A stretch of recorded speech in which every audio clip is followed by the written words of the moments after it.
জঙ্গলের মধ্যে একটি বিশাল বড় গাছ ছিল। একদিন টুনির একটি বাচ্চা সেই গাছের নিচ দিয়ে যাচ্ছিল। আজ বড্ড কষ্ট হয়েছে, একটু গাছের নিচে বসে বিশ্রাম করি, এই বলে টুনির ছানা গাছের নিচে বসে পড়ে।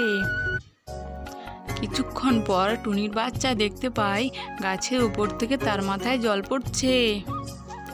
সে অবাক হয়ে যায়, জল কোথা থেকে পড়ছে, এবং উপরের দিকে তাকিয়ে দেখে,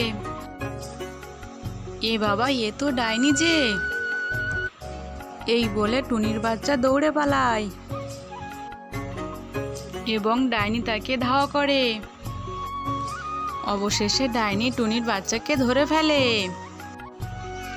এবং তাকে একটি ঘরের মধ্যে বন্দি করে দেয়।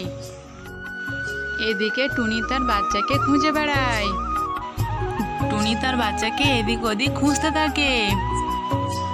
অবশেষে একটি গাছের নিচে বিশ্রাম নেয়। সেখানে একটি বৃদ্ধ ঈগলকে দেখতে পায়। ঈগলটি বলে, এখানে কেউ আছো? আমায় একটু জল দেবে, আমার যে খুব জল তেষ্টা পেয়েছে। টুনি তার জন্য একটু জলের ব্যবস্থা করে। বৃদ্ধ ঈগলটি যখনই জল খাওয়া শুরু করে, অমনি ভিতর থেকে